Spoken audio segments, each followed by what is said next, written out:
মির্চি নিবেদন গল্প gold mine. গল্প গোল্ড মাইন বইটির সত্য আনন্দ পাবলিশার্স প্রাইভেট লিমিটেড কর্তৃক সংরক্ষিত। ভালো কথা বলছি শুনুন, আপনাকে আর খাটাখাটনি করতে হবে না, থিয়েটারও আসতে হবে না, বাড়িতে বসে বিশ্রাম নিন। নাটক লিখতে ইচ্ছে হয় লিখবেন, নয়তো লিখবেন না। মাস মাস আপনার মাইনের টাকা বাড়িতে ঠিক পৌঁছে যাবে। এ বুড়ো বয়সে আর অন্য দলে যোগ দিয়ে ধ্যাসটামো করতে যাবেন না। আমি যদি আজই চলে যাই, অন্য দলে যোগ দিই, আমাকে কেউ বাধা দিতে পারবে? তাহলে চুক্তি ভঙ্গ করার দায়ে আমি আপনার নামে মামলা করতে বাধ্য হব। শুনছেন সুনীল গঙ্গোপাধ্যায়ের লেখা উপন্যাস প্রথম আলোর দ্বিতীয় খণ্ড। একজন মুসলমান যুবক স্বামীজির সঙ্গে দেখা করতে এলো ভরদুপুরে। তখন স্বামীজির খাওয়ার সময়। সে কথা শুনে যুবকটি বলল, আপনি খেয়ে দিয়ে আসুন, আমি অপেক্ষা করব। খাওয়ার পরেও আমি কিছুক্ষণ বিশ্রাম করব। তাহলে বিকেলবেলা আমি থাকবো ধারে কাছেই। সারাদিন ধরে অনর্গল বকবক করতে হয়, মানুষকে ফেরাতেও ইচ্ছে করে না। গুরুর একটা কথা মনে পড়ে, একটাই তো ঢাক, আর কত বাজাবে? হঠাৎ ফেঁসে যাবে না? তবু তাকে অন্দরে যেতেই হলো, কারণ স্বামীজি খেতে না বসলে মাও খাবেন না। বহুকাল বাদে মা আর ছেলে একসঙ্গে বসবেন খেতে। মা মাঝে মাঝে এক একটা গেরাস তুলে দেন ছেলের মুখে।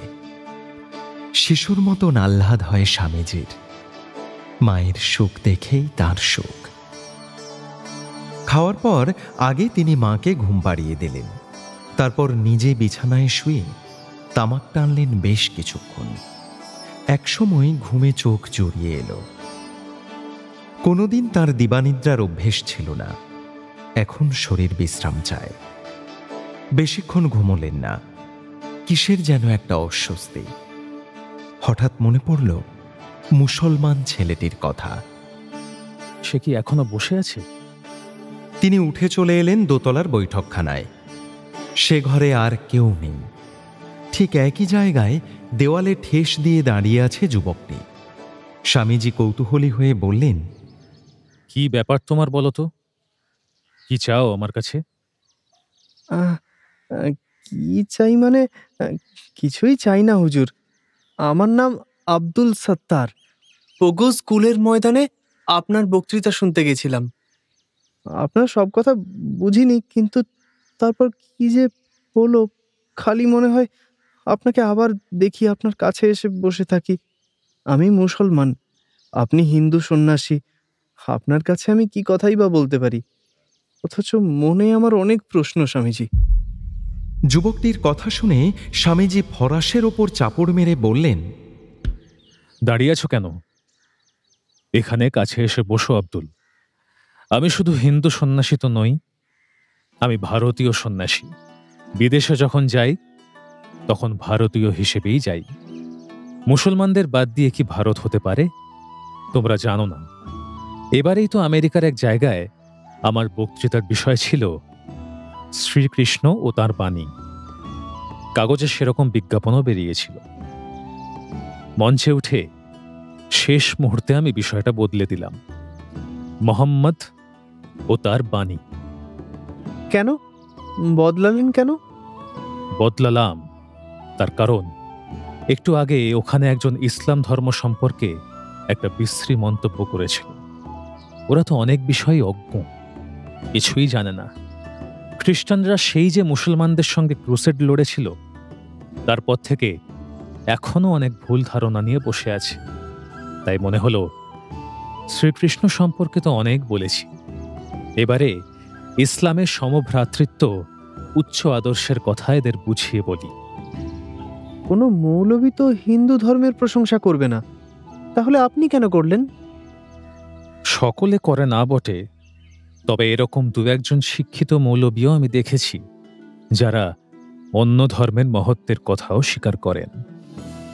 আপনার ওই বক্তৃতা খ্রিস্টান সাহেবরা শুনল, মানল? শুনেছে, মেনেছে কিনা জানি না। দু চারজন অবশ্য গর্ধবের মতো প্রশ্ন করছিল। বহু বিবাহে ওদের ঘোর আপত্তি। এরপর আব্দুল সভয়ে এদিক ওদিক তাকালো, তারপর বলল, কিন্তু নিজের ভাই বিরাদারদের কাছে এই প্রশ্ন তোলাই যায় না, তাহলে খুন করে ফেলবে। আপনি আমাকে একটু বুঝিয়ে দেবেন? মহাপুরুষদের জীবন ওভাবে বিচার করতে নেই। মহাপুরুষদের চরিত্র রহস্যাবৃত, তাদের কার্যধারা দুর্জ্ঞেয়।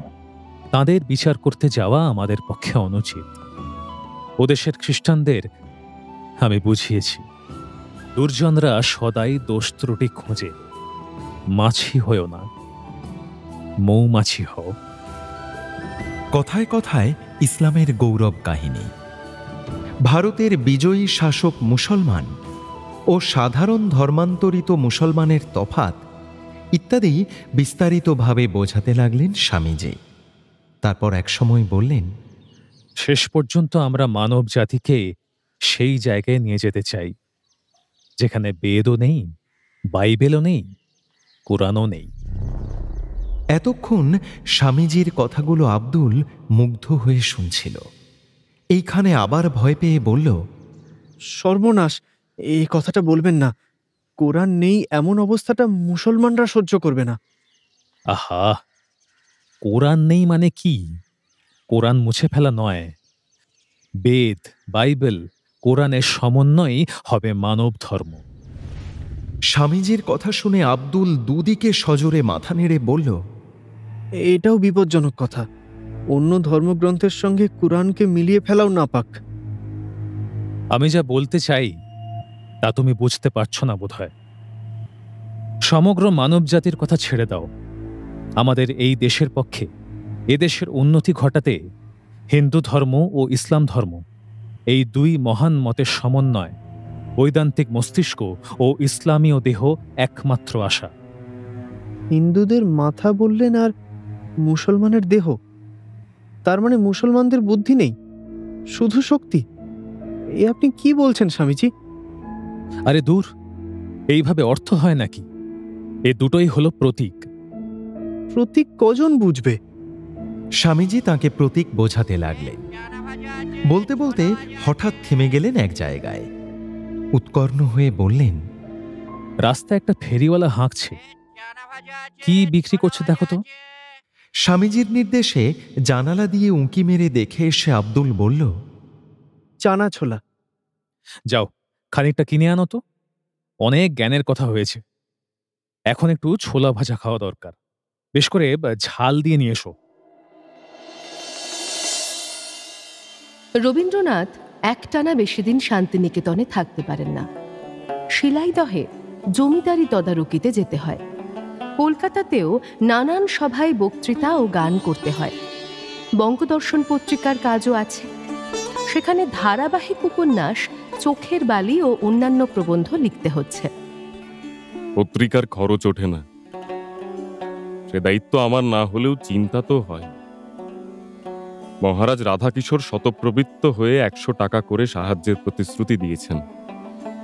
বঙ্গদর্শনকে সাহায্য করলে সরলার ভারতী পত্রিকাকে কেন সাহায্য দেওয়া হবে না, তা নিয়েও কেউ কেউ মনক্ষুণ্ণ। এদিকে বন্ধু শুভার্থীরা অনেকে শান্তিনিকেতনে গিয়ে আমার স্কুলটি দেখতে চায়। আমিও অনেককে নিয়ে গিয়ে আমার কাজ দেখাতে আগ্রহী, না হলে ভবিষ্যতে আরো ছাত্র সংগ্রহ হবে কি করে। কাউকে কাউকে আমি যাতায়াতের ভাড়া দিয়েও নিয়ে যাই, এতেও অতিরিক্ত খরচের ধাক্কা আছে। বন্ধুরা সকলেই অবশ্য রবীন্দ্রনাথের এই উদ্যোগটি সমর্থন করেন না। দুই একজনের মতে, রবীন্দ্রনাথ জোর করে অতীতে ফিরে যাওয়ার চেষ্টা করছেন। স্কুলের ছাত্রদের আশ্রমবাসী ব্রহ্মচারীর মতন হতে হবে কেন? তাছাড়া রবিবাবুর হিন্দু হিন্দু বাতিক হয়েছে। তার প্রতিষ্ঠিত এই স্কুলে মুসলমানদের স্থান কোথায়? মুসলমানরা কি ভারতবাসী নয়? কোনো মুসলমান ছাত্র স্কুলে যোগ দিতে চাইলে তাকেও কি বেদ মন্ত্র পাঠ করতে হবে? অন্য ছাত্রদের সঙ্গে সে পংক্তি ভোজনে বসতে পারবে? ভারতীয় জাতীয় কংগ্রেসের প্রতি এর মধ্যেই বহু সংখ্যক মুসলমান বিরূপ হয়ে গেছে। এই ব্রহ্মচর্যাশ্রমের মতন আরো কিছু প্রতিষ্ঠান গজিয়ে উঠলে তো মুসলমানদের দূরে সরিয়ে দেওয়া হবে ক্রমশ। মুসলমানদের মাদ্রাসায় হিন্দু ছাত্রদের স্থান নেই। হিন্দুরাও যদি শুধু হিন্দুদের জন্য আলাদা বিদ্যালয় গড়ে তুলতে থাকে, তাহলে ছাত্র সমাজের মধ্যে ভেদাভেদের সৃষ্টি হবে। ভবিষ্যতে এই ছাত্ররা কি আদর্শ ভারতীয় নাগরিক হতে পারে? এসব কথা কানে আসে। রবীন্দ্রনাথ তবু মনে করেন, ইংরেজ প্রবর্তিত শিক্ষার বিকল্প হিসাবে প্রাচীন ভারতীয় শিক্ষার আদর্শ ছাড়া আর কিছুই হতে পারে না। মৃত প্রাচীন ব্যাপারকে মন্ত্র বলে জীবিত করে তোলা যায় না, কিন্তু অতীতের যেসব ধারা প্রচ্ছন্নভাবে অথচ বেশ প্রবলভাবে বর্তমান, অন্ধের মতন তাকে অস্বীকার করতে গিয়েই আমাদের অনেক ক্ষতি হচ্ছে। অন্য দেশের আধুনিকতাকে এদেশের ওপর জোর করে চাপিয়ে দেওয়াও যথেষ্ট ক্ষতিকারক। অনেকবার অনুরোধ করা সত্ত্বেও রবীন্দ্রনাথের বিশেষ বন্ধু প্রিয়নাথ সেন কিছুতেই শান্তিনিকেতন যেতে রাজি হলেন না। স্কুল ছাড়াও রবীন্দ্রনাথের সংসার এখন শান্তিনিকেতনে, তাই এখানে ঘন ঘন আসেন। মৃণালিনীর শরীর ভালো যাচ্ছে না, স্বামীর কাছে তা তিনি গোপন করে যান। এখানে এসেই রবীন্দ্রনাথ ব্যস্ত হয়ে পড়েন। সারা দিন অনেক লোকজনের সঙ্গে কথা বলতে হয়। মৃণালিনী যে মাঝে মাঝে শুয়ে থাকেন তা তাঁর নজরে পড়ে না।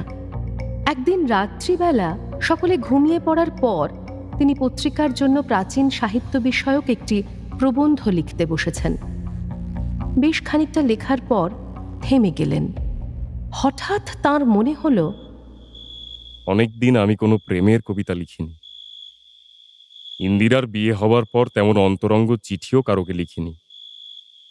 উপন্যাস লিখছি বলে কবিতা কম আসছে। তবে কি প্রেম আমাকে ছেড়ে গেল? নতুন বৌঠানের কথাও অনেকদিন মনে আসেনি। সেই মুখখানি যেন অস্পষ্ট হয়ে গেছে। এখন কি আমি শুধুই কাজের মানুষ? যেসব কাজকে গুরুত্বপূর্ণ মনে হয়, বক্তৃতা করা, লেখালেখি, এখানে সেখানে ছুটে বেড়ানো, দেশ উদ্ধার করবার ফিকির, এগুলো কি সত্যি আমার কাজ? প্রেম কি সব কিছুর চেয়ে বড় নয়? প্রেম ছাড়া জীবনটাই তো শুষ্ক। ছিলাম প্রেমিক কবি, হয়ে গেলাম আশ্রমের গুরুদেব। আকাশে আজ পূর্ণ চাঁদের মায়া। বারান্দায় একটা মসলিনের চাদরের মতো ছড়িয়ে আছে জ্যোৎস্না। এখানকার স্তব্ধতার সঙ্গে শহরের রাত্রির কোনো তুলনাই হয় না। বাতাসে ভেসে আসছে কোনো ফুলের সুগন্ধ। বাইরের দিকে তাকিয়ে অনেকক্ষণ বিষণ্ণভাবে বসে রইলেন। ভাবলেন, যেসব দায়িত্ব নিয়েছি তা কোনোটা থেকেই বিচ্যুত হব না, কিন্তু কবিতা রচনাই আমার প্রধান কাজ। আবার লিখতে হবে। একসময় ঘোর কাটল। অনেক রাত হয়ে গেছে। কটা বাজে দেখার জন্য তিনি পকেট ঘড়িটা বার করলেন। তারপর ঘড়িটার দিকে তাকিয়ে রইলেন এক দৃষ্টিতে। এটা তাঁর বিয়ের সময় যৌতুক পাওয়া সোনার ঘড়ি। একটা বোতাম টিপলে উপরের ডালা খুলে যায়। ডালার ভেতর দিকে ইংরেজি অক্ষরে তার নামের আদ্যক্ষর খোদাই করা। আবার বাস্তবতা তাঁকে আঘাত করেছে। ঘড়িটাতে সময় দেখার বদলে অন্য কথা তাঁর মনে পড়েছে। স্কুলের শিক্ষকদের এ মাসের বেতনের টাকার সংস্থান করা যায়নি এখনো। নির্দিষ্ট দিনে মাস মাইনে দিতে না পারলে সম্মান রক্ষা করা যাবে না। টাকা সংগ্রহের কোনো উপায় দেখা যাচ্ছে না। মৃণালিনীর কাছ থেকেও তো আর গহনা চাওয়া যায় না। কি যে হবে। এদেশের সমাজে বড় মানুষ হিসেবে প্রতিষ্ঠিত হতে গেলে কিছু মোসাহেব দরকার। নিজের মুখে নিজের গুণকীর্তন বারবার ভালো শোনায় না, লোকেও ঠিক বিশ্বাস করে না। চতুর বাক্যবাগীশ মোসাহেবরা তাদের বাবুর নানান কীর্তিকাহিনী অতিরঞ্জিতভাবে ছড়িয়ে দেয়। তিনি কারুকে 5 টাকা দান করলে সেটা হয়ে যায় 500 টাকা। তা অমর দত্ত এখন বড় মানুষ হয়েছে, ক্লাসিক থিয়েটারের দারুণ রমরমা। সেই তুলনায় অন্য সব থিয়েটার প্রায় কুপোকাত বলতে গেলে। অমন গৌরবময় স্টার থিয়েটার, সেখানে যদিও বা কোনোদিন ফুল হাউস হয়, তাতে ওঠে বড়জোর 800-900 টাকা। আর ক্লাসিকের ফুল হাউসে ওঠে 2200-2300 টাকা। এটা নিছক বাগাড়ম্বর না সত্য তা পরীক্ষা করার জন্য অন্য থিয়েটারের লোকেরা গোপনে টিকিট কেটে ক্লাসিকের শো দেখতে আসে। অবস্থা দেখে তাদের চক্ষু চড়ক গাছ। বর্ধিত মূল্যের টিকিটের সব আসন পূর্ণ তো বটেই, বহু দর্শক আসন না পেয়ে দাঁড়িয়ে দেখতেও রাজি। অমরেন্দ্রর হাতে এখন প্রচুর টাকা, সে টাকা ব্যয় করতেও তার কার্পণ্য নেই। সঞ্চয়ের মধ্যে কোনো গরিমা নেই। কিন্তু যে ব্যক্তি দুহাতে টাকা ছড়ায় তার চরিত্র অনেক বেশি বর্ণময় হয়ে ওঠে। অমরেন্দ্র তার দলের অভিনেতা অভিনেত্রীদের প্রায়ই বেতন বৃদ্ধি করে, নানান উৎসবে থোক টাকা দেয়। বাইরের কোনো অভাবী মানুষ এসে সাহায্য চাইলেও সে উদার হস্ত। একসময় বখামি নষ্টামিতে যার জুড়ি ছিল না, যে ছিল তার বংশের কলঙ্ক স্বরূপ, ইয়ারবক্সীদের নিয়ে নেশা ও ব্যভিচারে মত্ত হয়ে বহুজনের কাছে নিন্দিত হয়েছে, যে আজ সে সার্থক ও ধনবান। মুছে গেছে তার পূর্বের সব কলঙ্ক। এখন সে যদিও মাত্র ২৬ বছরের যুবা, তবু সমাজের একজন মান্যগণ্য ব্যক্তি হয়ে উঠেছে। শুধু জনপ্রিয় নট নয়, সে এখন সাহিত্যিক ও সম্পাদক। বিদ্বজ্জনের সভায় সে আমন্ত্রণ পায়। যে কোনো বিষয়ে তার মতামতের বিশেষ মূল্য আছে। অল্প বয়সে তার সঙ্গী সাথী ছিল কিছু মাতাল ও লম্পট। এখন বিশিষ্ট ভদ্রজনেরা তার বন্ধুস্থানীয় হয়ে উঠেছে। তারা নিয়মিত তার সঙ্গে এসে আড্ডা দেয়। উত্তম পান আহার সব অমরেন্দ্রনাথের খরচায় তো বটেই, তাছাড়াও অমরেন্দ্র অনেকেরই যাওয়া আসার গাড়ি ভাড়া পর্যন্ত দিয়ে দেয়। চুনিলাল, মানিকলাল ও মদনলাল নামের এইসব শিক্ষিত ব্যক্তিদের চাটুকারিতা অতি সূক্ষ্ম। প্রশংসার প্রলেপে থাকে তোষামোদ। পরামর্শ দেবার ছলে এরা একে অপরের নিন্দায় অমরেন্দ্রর কান ভারী করে।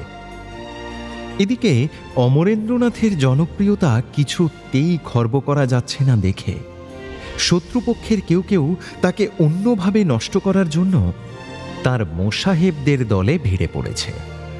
ঠিক সময়ে দংশন করার জন্য তারা সুযোগের সন্ধানে আছে। বাংলা রঙ্গালয়ের প্রখ্যাত নটনটীদের মধ্যে একমাত্র অর্ধেন্দু শেখর ছাড়া আর সকলেই একে একে যোগ দিয়েছেন ক্লাসিকে। স্বয়ং গিরিশচন্দ্র চুক্তিতে আবদ্ধ, তিনি শুধু ক্লাসিকের জন্যই নাটক লিখবেন, এখানেই অভিনয় করবেন। গিরিশচন্দ্র বঙ্কিমের উপন্যাস থেকে বেছে নাট্যরূপ দিলেন। তার প্রতিটি দারুণ জনপ্রিয় হল। পরবর্তী মৌলিক নাটক পাণ্ডব গৌরব আরও সার্থক। দর্শকরা যেন ছুটে ছুটে আসছে। অমরেন্দ্রনাথ একই দিনে দুটি শোয়ের প্রবর্তন করলেন। দুটি শোতেই প্রেক্ষাগৃহ পূর্ণ। গিরিশচন্দ্র অমরেন্দ্রনাথ এই যুগলবন্দি অন্য থিয়েটারওয়ালাদের আরও চক্ষুশূল হল। এই জুটি ভাঙা দরকার। চুনিলাল নামে একজন মোসাহেব একদিন গিরিশচন্দ্রকে গিয়ে বলল, অমশাই, কালে কালে হলো কি? ইন্ডিয়ান মিরর পত্রিকায় কি লিখেছে দেখেছেন? গিরিশচন্দ্র নিজ গৃহের বৈঠকখানায় তার আর 5 জন চাটুকার নিয়ে বসেছিলেন। মুখ তুলে বললেন, না, দেখিনি। কি লিখেছে?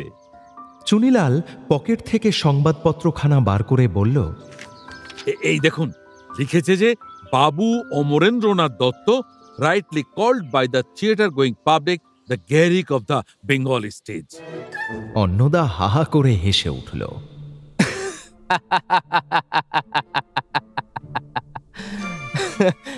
Garrick of the Bengali stage? হ্যাঁ, শোনো হে, এককালে ইংল্যান্ডের সুপ্রসিদ্ধ অভিনেতা গ্যারিকের সঙ্গে গিরিশচন্দ্রেরই তুলনা দেওয়া হতো। তাকে বলা হতো বঙ্গের গ্যারিক। সেই তো, স্টেজে লম্ফচম্প করলে বুঝি গ্যারিকের তুল্য অ্যাক্টর হওয়া যায়? অমর দত্ত কি আপনার নখের যোগ্যে? না না, অমর বেশ ভালোই করে। বয়সটা কত কম, চেহারার ছিঁড়িছাদ আছে। আমাদের এখন বুড়ো হাড়ের খেলা। তা বলে আপনার খেতাব ওর কি মানায়? আপনিই বঙ্গের গ্যারি, চিরকাল তাই থাকবেন। অমর দত্ত আজ আছে, কাল টিকবে কিনা কেউ জানে না। কাগজে এখন ছেলে ছোকরারা লেখে, ওরা বিশেষ কিছু জানে না। অজ্ঞদেরই তো পণ্ডিতি করার দিন এসেছে। জানলেও জ্ঞান পাপি। অমর দত্ত তো বলে বলে লেখায়। এই যে চতুর্দিকে অমরবাবুর এত প্রশংসা বেরুচ্ছে, সবই তো টাকা খাইয়ে লেখানো। ক্লাসিকের যে হ্যান্ডবিল বেরোয় তাতেও বড় বড় করে নিজের নাম লেখা থাকে, আপনার নাম থাকে ছোট অক্ষরে, কোনোটায় বা থাকেই না। সেদিনকে দেখলাম খুব গরমের জন্য হলের মধ্যে হাত পাখা বিলি হচ্ছে। সেই হাত পাখার একদিকে অমর দত্তর ছবি আর একদিকে নয়নমণির ছবি। আপনি বুঝি কেউ না? আস্পর্ধা কেমন বেড়েছে জানেন? আমি নিজের কানে শুনেছি। অমরবাবু একদিন বলছেন, গিরিশবাবুর নাটকই হোক আর যার নাটকই হোক, টিকিট তো বিক্রি হয় আমার নামে। গিরিশবাবুকে এমনিই রেখেছি, আমি নিজে নাটক লিখলেও সমান চলতো। একথা শুনে গিরিশের ভক্তরা হৈ হৈ করে উঠল। একজন বলল, অতি দর্পে হতা লঙ্কা। সেই যে কথায় আছে না, অতিবার বেরো না কো ঝড়ে পড়ে যাবে। অমর দত্তরও ওই অবস্থা হবে, দেখবে। বিদায় নেবার আগে একটা মোক্ষম টিপ্পনি দিল চুনিলাল। সে গিরিশচন্দ্রের কানের কাছে মুখ নিয়ে ফিসফিস করে বলল, আপনি ক্লাসিকে সামান্য মাস মাইনেতে বাঁধা থাকবেন, এটা একটা লজ্জার কথা নয়? অমর দত্তর পকেটে টাকা ঝমঝম করছে, আপনার উচিত লভ্যাংশ দাবি করা। কথাটা গিরিশচন্দ্রের মনে লেগে গেল। চুনিলাল সন্ধ্যাবেলাতেই গুটি গুটি করে যোগ দিল অমর দত্তের মজলিসে। সেখানে পারিষদরা অমরের প্রশংসায় পঞ্চমুখ। চুনিলালও এক কাঠি ওপরে গলা তুলে দিল। বাংলা থিয়েটারে অমর দত্ত যা কীর্তি রেখে যাচ্ছে তা ন ভূত ন ভবিষ্যন্তি। খানিক বাদে চুনিলাল লক্ষ্য করল, মানিকলাল নামে এক শ্যাঙাত বুদ্ধিতে আর সবাইকে টেক্কা দিয়ে যাচ্ছে। এই মানিকলাল নিশ্চিত মিনার্ভা থিয়েটারের চর। কথার মার প্যাঁচে সে অমর দত্তের মুখ থেকে ইংরেজ সরকার বিরোধী কোনো মন্তব্য বার করার চেষ্টা করছে। অমর দত্ত কট্টর ইংরেজ ভক্ত। কথায় কথায় সে বলে, আমি রাজানুরক্ত প্রজা। আজ আফ্রিকায় ঘটে চলা বুয়র যুদ্ধের প্রসঙ্গ উঠেছে। এখন এই আলোচনা সর্বত্র। বুয়র যুদ্ধ শেষ হতে চলেছে বটে, কিন্তু দিগ্বিজয়ী ইংরেজদের অতুলনীয় পরাক্রমের যে ভাবমূর্তি ছিল তাতে ধাক্কা লেগেছে প্রচণ্ড। ভারতীয় নেতৃবর্গ বরাবর সমর্থন করেছে ইংরেজদের। কলকাতায় যুদ্ধ চালাবার সাহায্য হিসেবে চাঁদাও তোলা হয়েছে অনেক টাকা। দক্ষিণ আফ্রিকায় ব্যারিস্টার মোহনদাস গান্ধী ইংরেজ প্রভুদের পক্ষে গঠন করেছে স্বেচ্ছাসেবক বাহিনী। কিন্তু সম্প্রতি অন্য একটি চিন্তার তরঙ্গও খেলে যাচ্ছে কিছু কিছু ভারতীয়ের মনে। সামান্য বুয়ররাও যদি ইংরেজ শক্তিকে প্রতিহত করতে পারে, তাহলে এত বড় ভারতবর্ষের মানুষ তা পারবে না কেন? ভারতীয়রা একাট্টা হয়ে ইংরেজদের এক দারুণ ধাক্কা দিয়ে সরিয়ে ফেলতে পারে না? এরকম চিন্তা আগে কেউ প্রকাশ্যে উচ্চারণ করেনি। মশাই, এই বুয়ররা ইংরেজদের জারিজুরি ফাঁস করে দিয়েছে। খড়ের দেবতা, বুঝলেন? বাইরে এত জাঁকজমক, ভেতরে ভুসিমাল। অনেকদিন ধরে আমাদের সীমান্তে রুশ আক্রমণের কথা শুনে আসছি। রুশ জুজুর কথা উঠলেই ইংরেজরা কেমন ভয় পায় দেখেছেন? রুশদের শক্তি নির্ঘাত বেশি। ওদিকে ফরাসিদের সঙ্গে লড়ালড়ি করতে গিয়ে ইংরেজরা মাঝে মাঝেই লেজে গোবরে হয়। আরেকটা নেপোলিয়ান আসুক, ইংরেজদের একেবারে দুর্মুষ করে দেবে। জার্মানরাও মুখিয়ে আছে। আমাদের দেশে ইংরেজরা আর কতদিন লাঠি ঘোরাবে? আরে ছি ছি, অমন কথা উচ্চারণও করবেন না। ইংরেজ আমাদের লক্ষ্মী। ইংরেজ রাজত্বে আমরা শান্তিতে খেয়ে পরে বেঁচে আছি। এ রাজত্বে সুবিচার আছে। এক হতচ্ছাড়া লর্ড মেয়োকে হত্যা করল, বিচারপতি নরম্যানকে একজন মারল। ভাবুন তো স্পর্ধা, রাজার জাতের গায়ে হাত। সরকার কিন্তু খুনিদের কুকুরের মতন গুলি করে মারেনি, বিচারের পর শাস্তি দিয়েছে। তাহলেই বুঝুন। ওসব ন্যায় বিচার তো দেখানো। গ্রামে গঞ্জে কত যে অত্যাচার চলছে তার খবর কজন রাখে?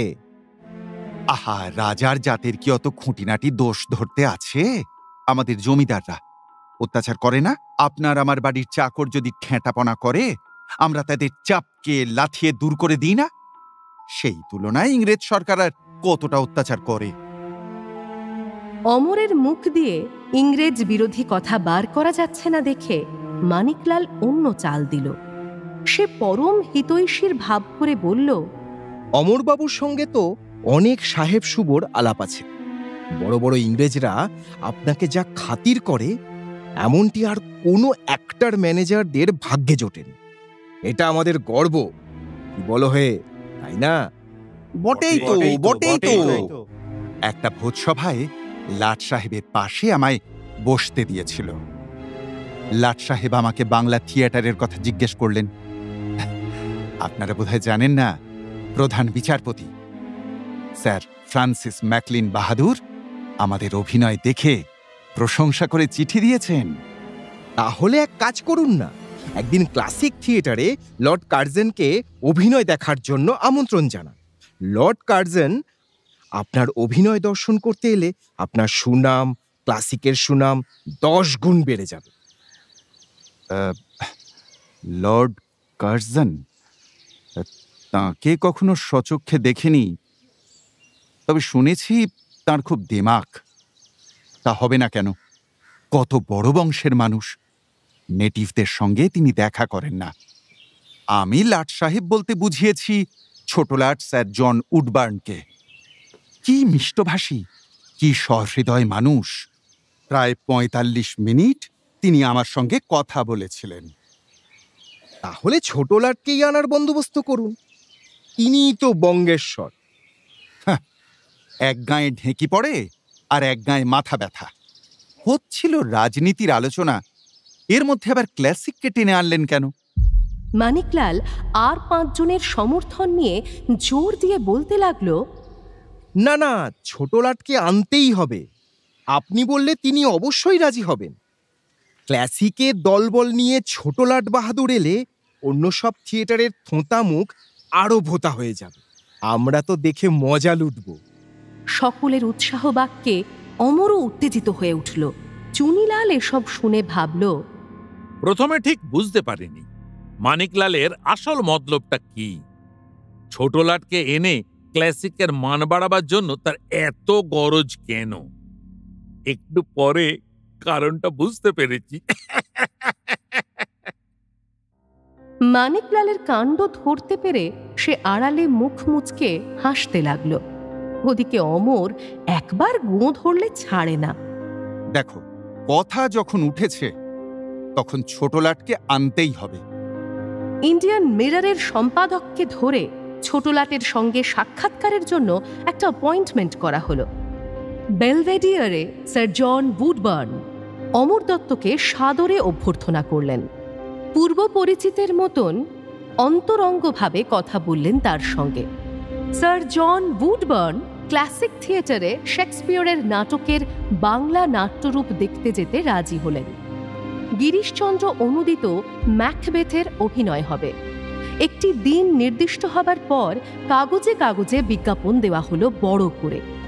শহরের দেওয়াল ছেয়ে গেল পোস্টারে, হ্যান্ডবিল বিলি হলো হাজার হাজার। এইবার শুরু হলো মানিকলালদের তৎপরতা। বেনামে গোছ গোছ চিঠি যেতে লাগলো ছোট লাটের দপ্তরে। সেই সব চিঠি ক্লাসিকের নিন্দা কুৎসাপূর্ণ। ক্লাসিক থিয়েটারের পরিবেশ যে কত দূষিত, সেখানে অভিনয়ের নামে যে শুধু বেলেল্লাপনা চলে, কোনো ভদ্র শ্রেণীর দর্শক যে সেখানে যায় না, এই সব লেখা হতে লাগলো সাতকাহন করে। বেলভেডিয়ার থেকে স্যার জন উডবার্নের বকলমে একটা চিঠি এলো। সেক্রেটারি লিখেছে, বাংলার গভর্নর অবগত হয়েছেন যে ক্লাসিক রঙ্গমঞ্চের অভিনেত্রীগণ ভদ্রবংশ সম্ভূতা নহে, তারা সব চরিত্রহীনা যুবতী। এই রঙ্গমঞ্চের পরিবেশ অস্বাস্থ্যকর। এসব সংবাদ সত্য কিনা অবিলম্বে জানানো হোক। আপাতত ছোট লাট বাহাদুরের পক্ষে থিয়েটার দেখতে যাওয়া সম্ভব নয়। চিঠি পেয়ে অমর মাথায় হাত দিয়ে বসে পড়ল। শুধু যে ছোট লাটের আগমন বার্তা বহুল বিজ্ঞাপিত হয়েছে তাই নয়, এই উপলক্ষে বহু গণ্যমান্য ব্যক্তিদের আমন্ত্রণ জানানো হয়েছে। বাকি সব টিকিট বিক্রি হয়ে গেছে 3 দিন আগে। এখন আমার মান সম্মান ধুলোয় লুটবে। সকলেই মনে করবে আমি মিথ্যেবাদী। আনন্দের নৃত্য করবে আমার শত্রুপক্ষ। থিয়েটারের মেয়েরা চরিত্রহীনা? ভদ্রঘরের মেয়েরা রঙ্গমঞ্চে নাচতে আসবে নাকি? খোদ ইংল্যান্ডের থিয়েটারের মেয়েরা বুঝি সব সতীসাধ্যী? ঢের জানা আছে। নাট্যকলা আর অভিনয় দর্শনের সময় নটনটীদের ব্যক্তিগত চরিত্র নিয়ে মাথা ঘামাবার দরকার কি? বিলিতি সমাজেও এই একই অবস্থা।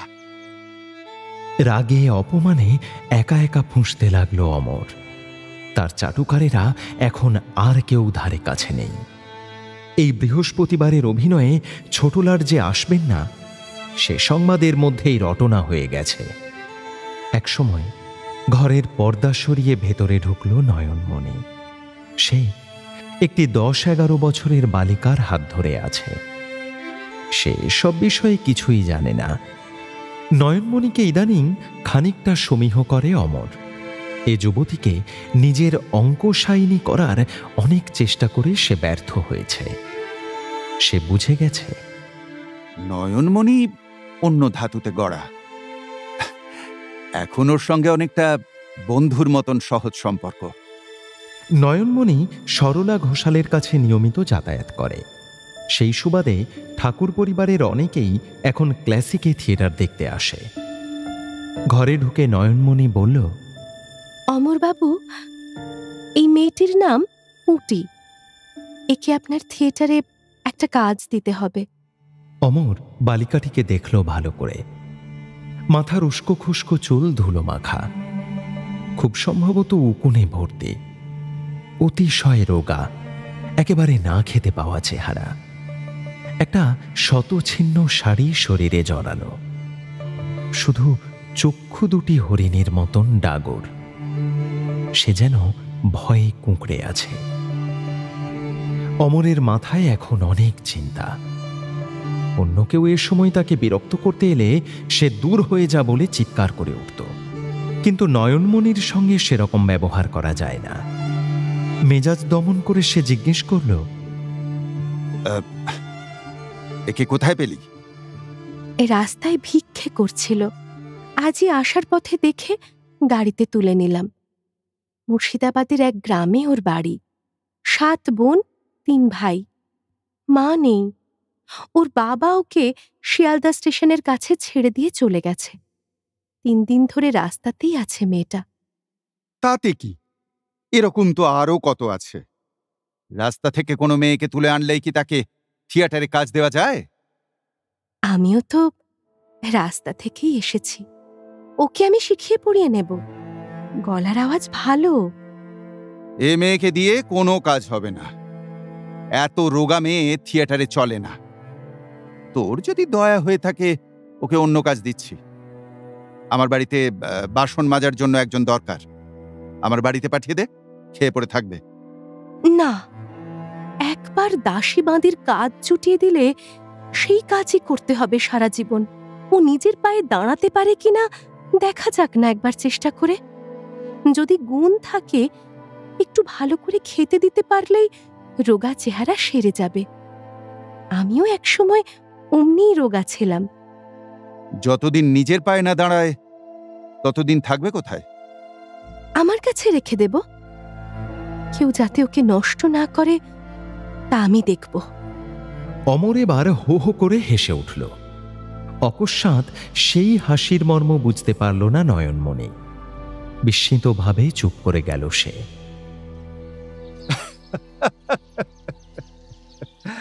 তোর মতন মেয়েও তো আছে থিয়েটারে। তা কজন জানে? এই পত্রখানা দেখ। ও, তুই তো আবার ইংরেজি পড়তে পারবি না। এতে কি লিখেছে জানিস? ক্লাসিকে ছোটলাটের আসার কথা ছিল, উনি আসতে পারছেন না। তার কারণ উনি শুনেছেন, মানে ওকে শোনানো হয়েছে, আমাদেরই বাঙালি চুকলিখোরেরা ওর কান ভাঙিয়েছে যে এখানকার সব অ্যাক্ট্রেসরা কুলোটা। ইচ্ছে করে তোকে নিয়ে গিয়ে একবার দেখাই। এ মেয়ে যদি কুলোটা হয় তবে সতীকে?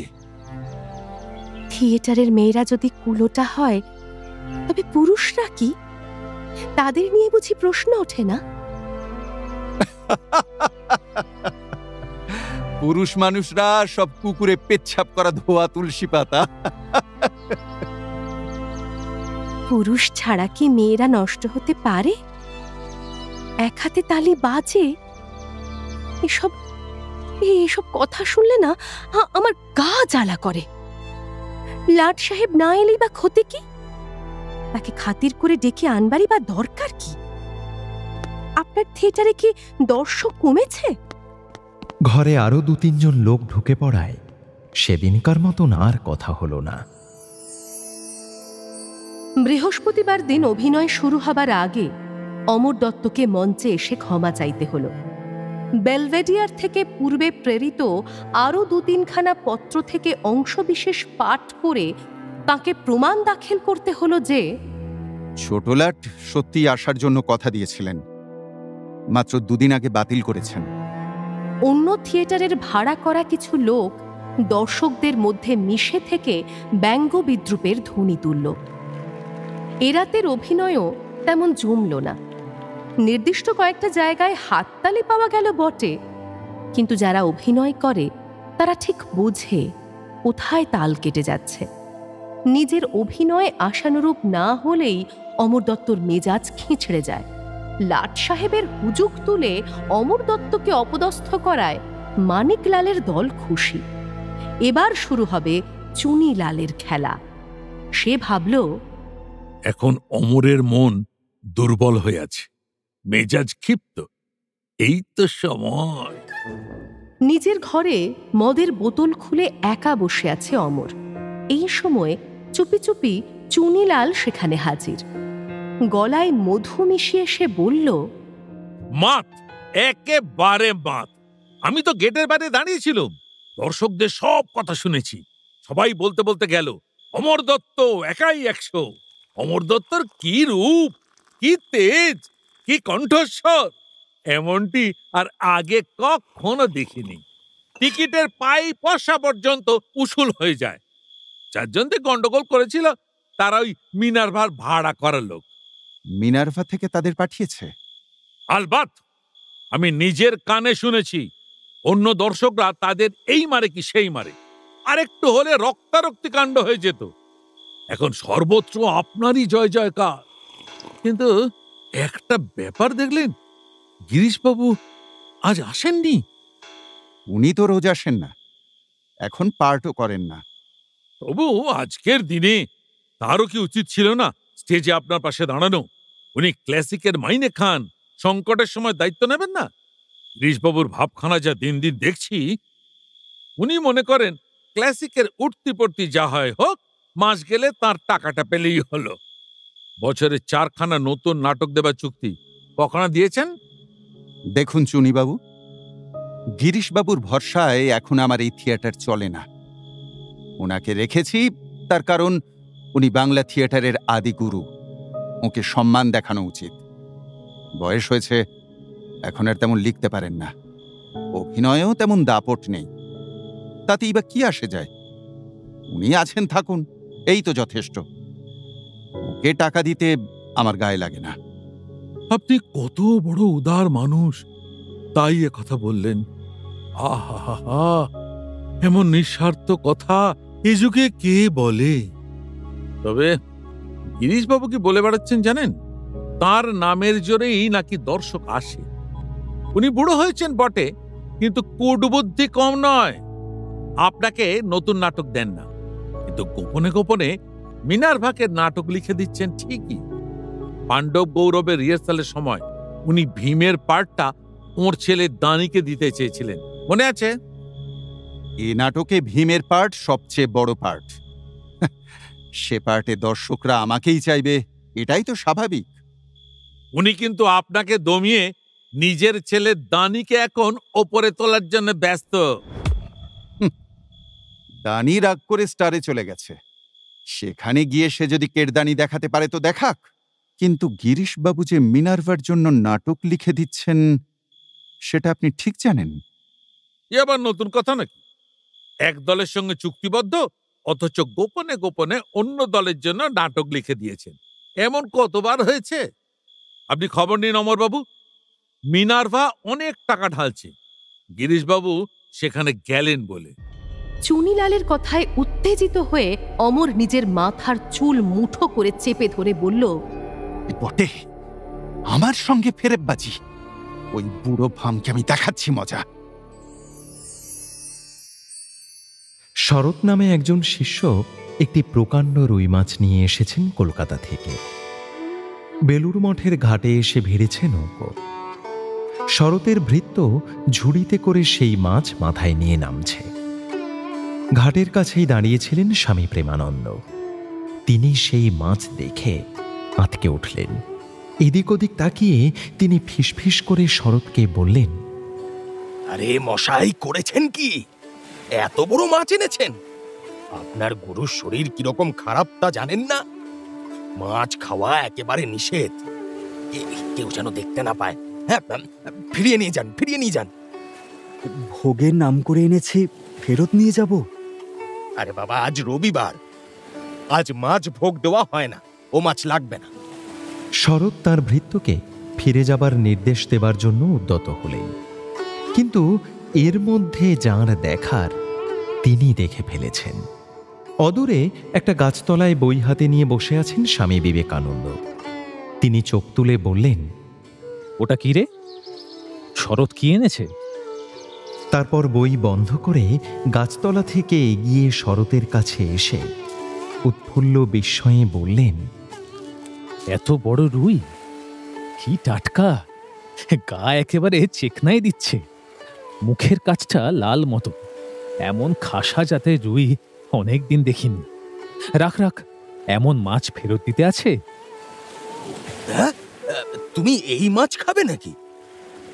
প্রেমানন্দর ভয় পাবার কারণ আছে। স্বামীজির শরীর মাঝে মাঝে খুব খারাপ হয়ে পড়ে বলে এখন এক বিচিত্র কবিরাজি চিকিৎসা চলছে। 21 দিন ধরে স্বামীজিকে শুধু দুধ খেয়ে থাকতে হবে, অন্য সব কিছু খাওয়া নিষেধ।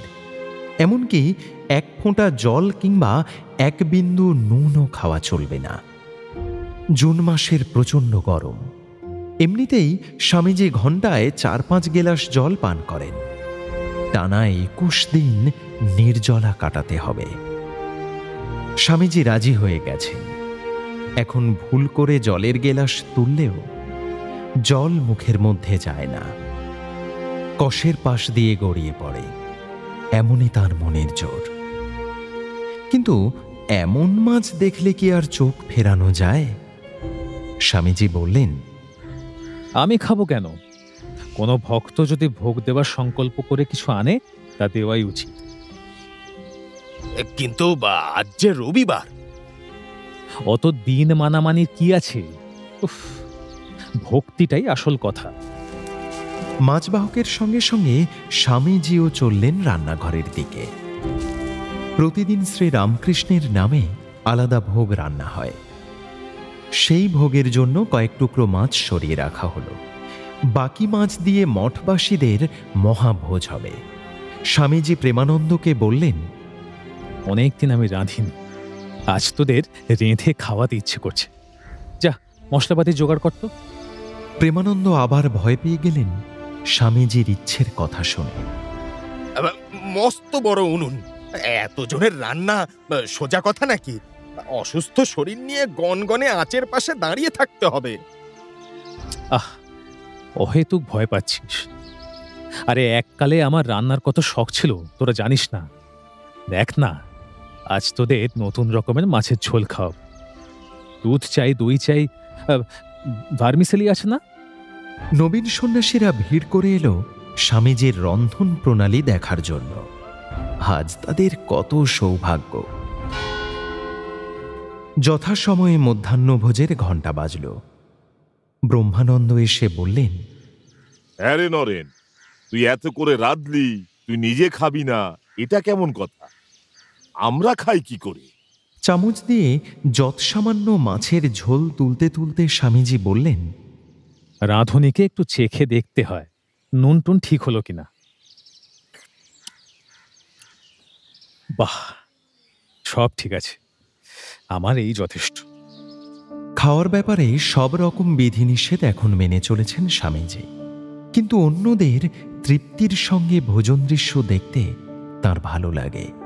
নিজে না খেয়েও রান্না করে তিনি আনন্দ পান। স্বাস্থ্যের কারণে এখন তার বাইরে আসা যাওয়া বন্ধ। বেলুড় মঠেই কাটাচ্ছেন দিনের পর দিন। কোথাও বক্তৃতার আমন্ত্রণ গ্রহণ করছেন না। সারাদিন পঠন পাঠনেই কেটে যায়। হয় নিজে পড়ছেন, কিংবা মঠের ব্রহ্মচারীদের বেদ ও গীতাভাষ্য পড়াচ্ছেন। সংস্কৃত ব্যাকরণ সম্পর্কেও তার আগ্রহ বাড়ছে দিন দিন। জাপানে যাওয়া হলো না। শিকাগোর মতন টোকিও শহরেও একটি বিশ্ব ধর্ম সম্মেলনের আয়োজন চলছে। সেখান থেকে স্বামীজির আমন্ত্রণ এসেছে বারবার। জো ম্যাকলাউডেরও খুব ইচ্ছে। তিনি জাপানে কাটিয়েছেন অনেক দিন। ওকাকুরা নামে জাপানের এক বিশিষ্ট ব্যক্তি চিঠি লিখলেন, এমনকি জাহাজ ভাড়া পর্যন্ত পাঠিয়ে দিলেন। কলকাতায় জাপানের রাজপ্রতিনিধিও একদিন ওই অনুরোধ জানাতে এলেন মঠে। স্বামীজি প্রথমে রাজি হয়েছিলেন। জাপান ভারী সুন্দর দেশ, ফুলের দেশ, ছবির দেশ। জাপান স্বাধীন দেশ, শক্তিশালী দেশ, শিল্পোন্নত দেশ, এশিয়ার গর্ব। জাপানের সঙ্গে ভারতের আত্মিক সম্পর্ক স্থাপন বিশেষ জরুরি। কিন্তু মাঝে মাঝে শরীর আর বইতে চায় না বলে স্বামীজি আবার দমে যান। মৃত্যু চিন্তা মাঝে মাঝেই তাঁর মনোলোকে কালো ছায়া ফেলে। তবে যদি মরতেই হয়, তাহলে বিদেশ বিভূতিতে আমি মরতে চাই না। কেমন যেন ধারণা হয়ে গেছে তাঁর আয়ু 40 পেরোবে না। আবার মাঝে মাঝে শরীরটা চাঙ্গা বোধ করলেই তাঁর ভেতরের পরিব্রাজক সত্তাটি জেগে ওঠে। তখন মনে হয় জাপানে যাওয়াটা যেন আমার দায়িত্বের মধ্যে পড়ে। এর মধ্যে জো ম্যাকলাউড সেই ওকাকুরা নামে ভদ্রলোকটিকে নিয়ে চলে এলেন কলকাতায়। বেলুড় মঠে দেখা করতে এলেন ওকাকুরা। তার সঙ্গে কথাবার্তা বলে স্বামীজির বেশ ভালো লাগলো। ওকাকুরা জাপানের সামুরাই বংশোদ্ভূত বিশিষ্ট এক ব্যক্তি। সজ্জন, সৌজন্যমণ্ডিত, স্বল্পবাক। তিনি একজন শিল্প পণ্ডিত, চিন্তাবিদ ও কবি। ওকাকুরার সঙ্গে এসেছে হরি নামে আরেকটি তরুণ। সে অল্প বয়সেই ব্রহ্মচর্য ব্রত অবলম্বন করেছে। ভারতে সে বেশ কিছুদিন থেকে সংস্কৃত শিক্ষা করতে চায়।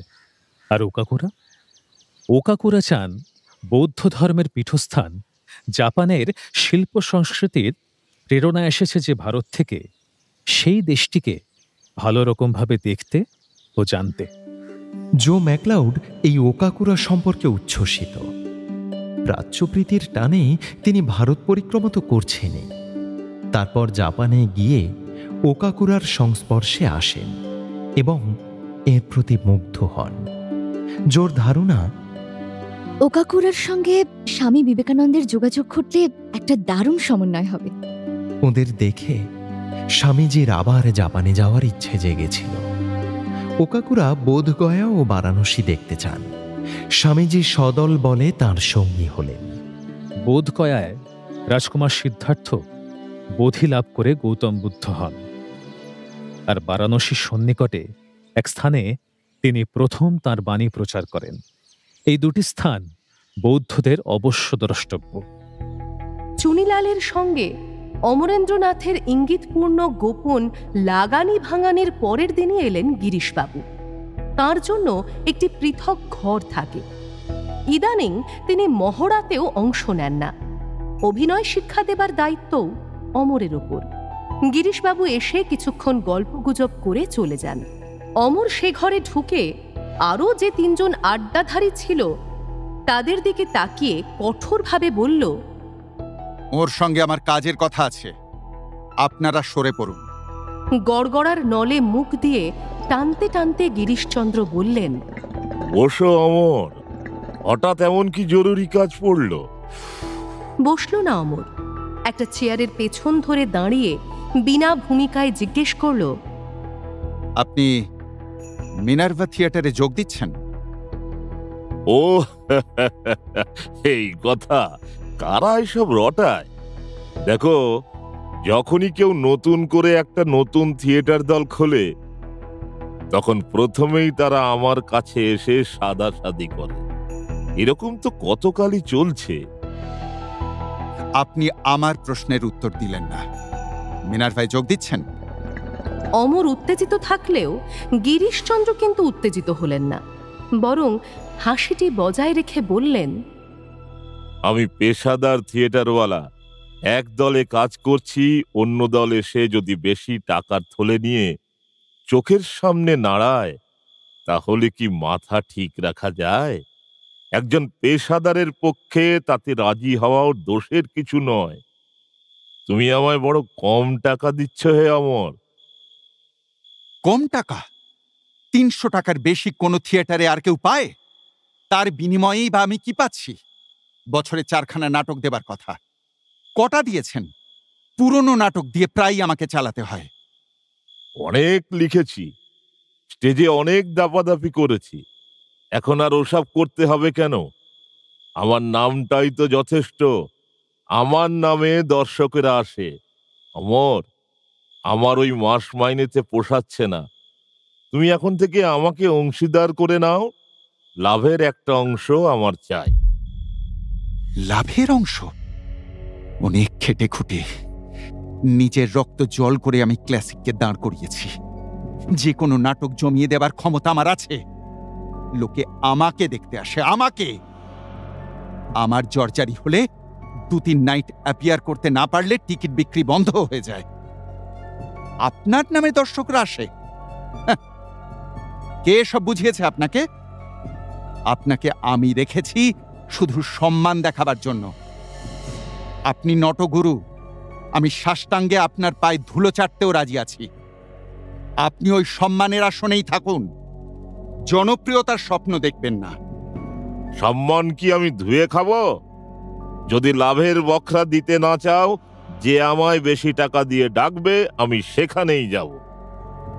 না, আপনি যেতে পারেন না। আমার সঙ্গে 3 বছরের চুক্তি আছে।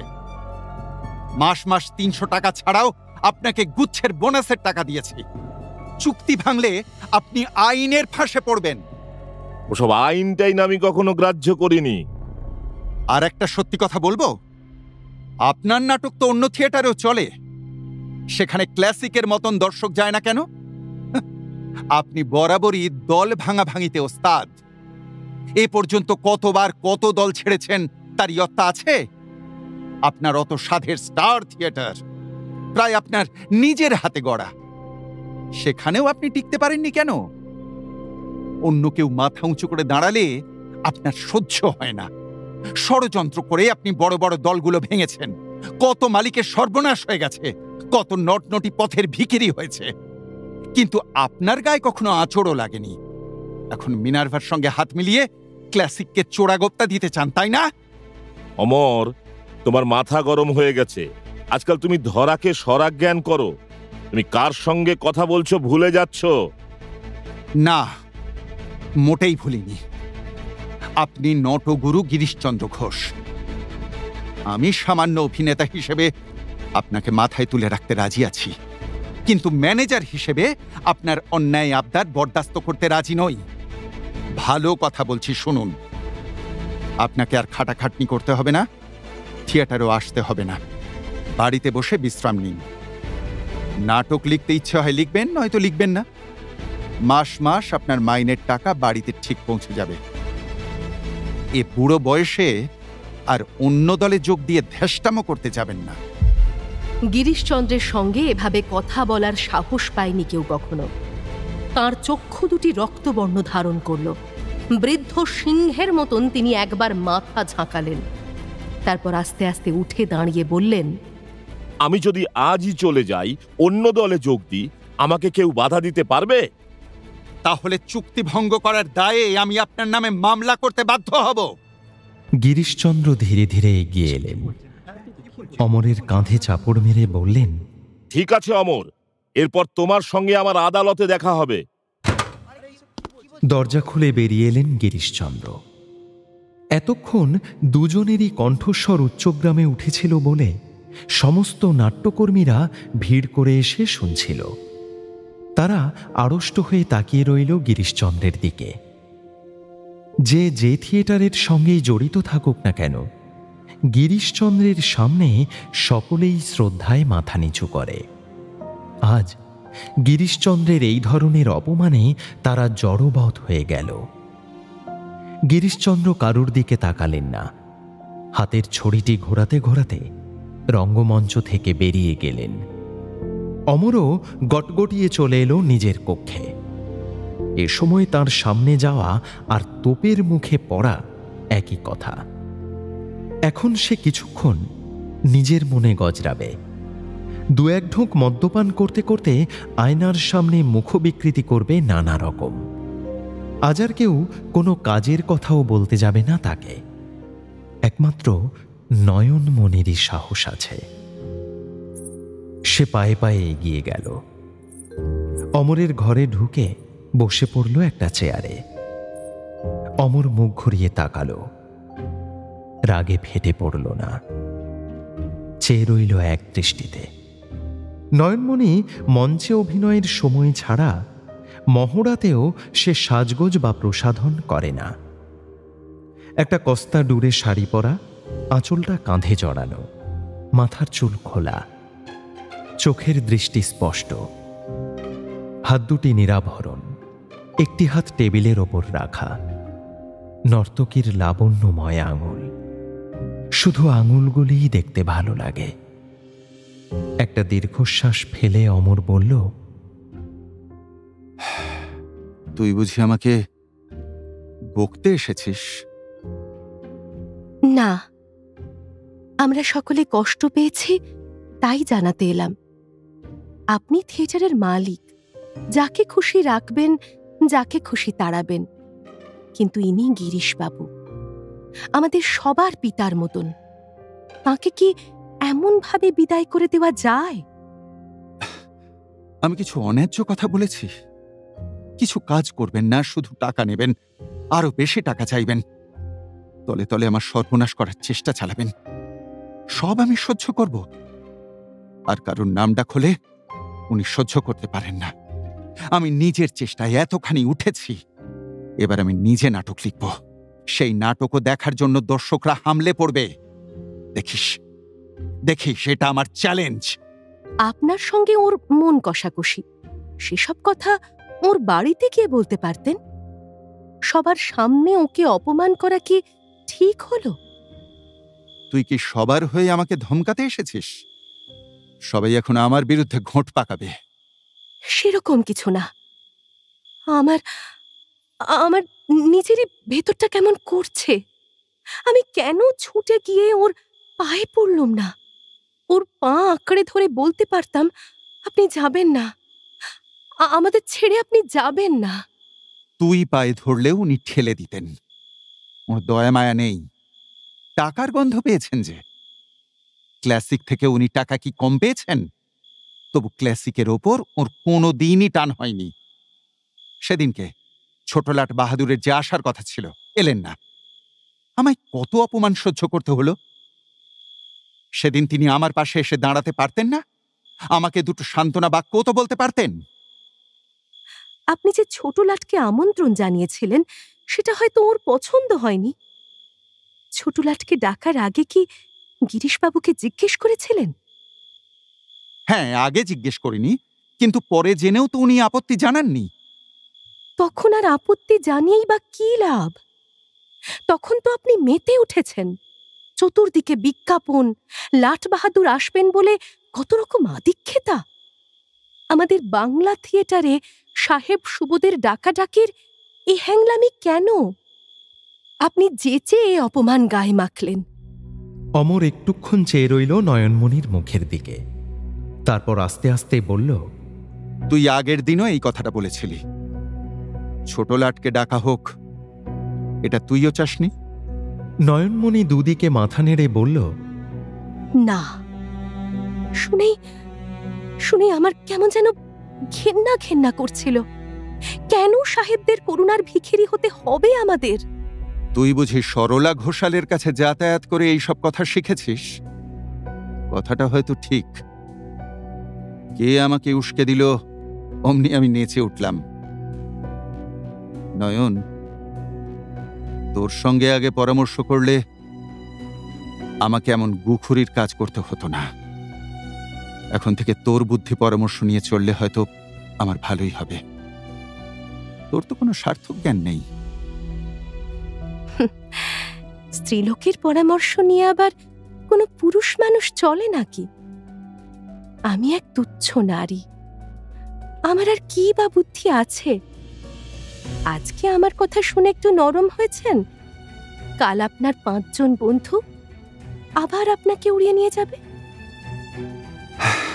কে যে বন্ধু আর কে যে শত্রু আজও চিনলাম না। নয়ন, নয়ন বলতে পারিস যার আমি কোনো ক্ষতি করিনি, বরং বরং যথাসাধ্য যত্ন আত্মি করি, সেও কেন আমার সাথে শত্রুতা করে? নয়নমণি চুপ করে রইল। মদের বোতলে একটা চুমুক দিয়ে অমর জিজ্ঞেস করল, আচ্ছা, তোর সেই কুড়নি মেয়েটা কোথায় গেল? সেই পুঁটি, সে আছে এখনো? তাকে আমার কাছে রেখেছি, দুটো একটা গান শেখাচ্ছি, মনে হয় পারবে। নিয়ে আসিস, সখীদের দলে ভিড়িয়ে দেব। তুই অনুরোধ করেছিস যখন। নয়ন, নয়ন, জানি কোনো দিন তোর ধরা ছোঁয়া পাবো না, তোর মনেরও তল পেলাম না। তুই ভগবানের এক বিচিত্র সৃষ্টি। নয়নমণি সঙ্গে সঙ্গে উঠে দাঁড়িয়ে বলল, এবার আমি যাই।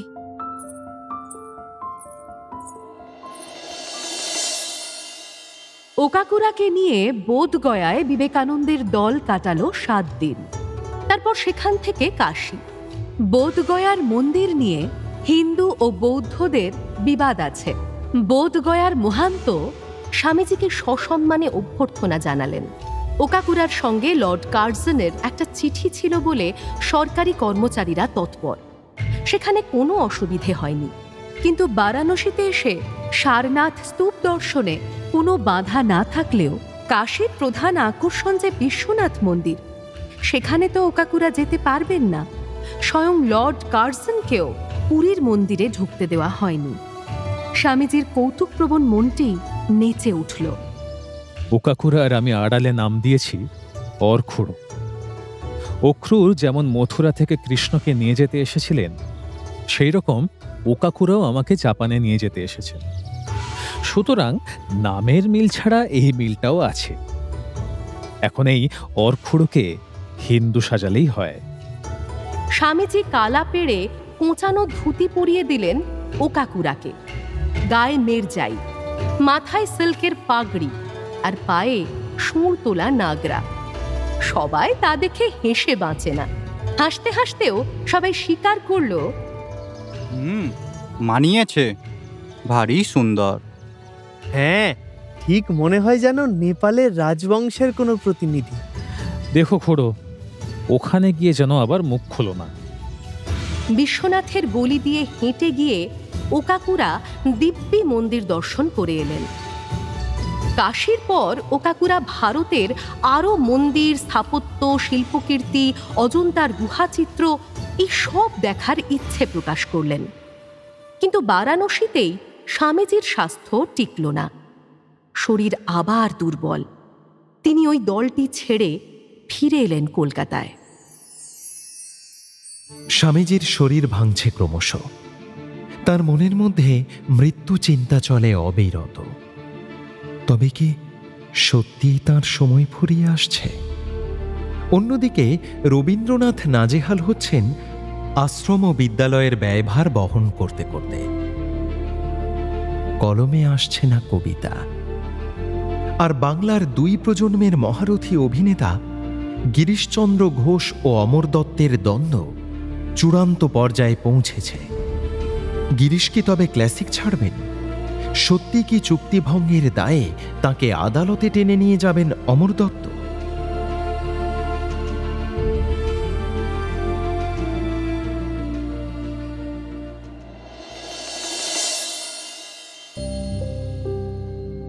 শুনলেন সুনীল গঙ্গোপাধ্যায়ের প্রথম আলো। আজ শুনলেন পর্ব 29। উপস্থাপনায় শিবাশিস বন্দ্যোপাধ্যায়, নাট্যরূপ অর্পিতা চট্টোপাধ্যায়, পর্ব পরিচালনায় দেবলীনা আচার্য, সৃজনশীল পরিচালনা ইন্দ্রাণী চক্রবর্তী, আবহ সঙ্গীত কৌশিক দাস, প্রযোজনায় ভিজুয়াল অডিও, গল্প পাঠে স্পন্দন দাস এবং দেবশ্রী মুখার্জি। বিবেকানন্দ প্রসূন দাস, রবি সৌমেন চক্রবর্তী, অমর সুদীপ্ত ঘোষ, মানিকলাল জয়ন্ত সাহা, নয়নমণি দেবশ্রী মুখার্জি, শরৎ সৌরভ চক্রবর্তী, জো অধ্যায় সাহা এবং অন্যান্য শিল্পীরা।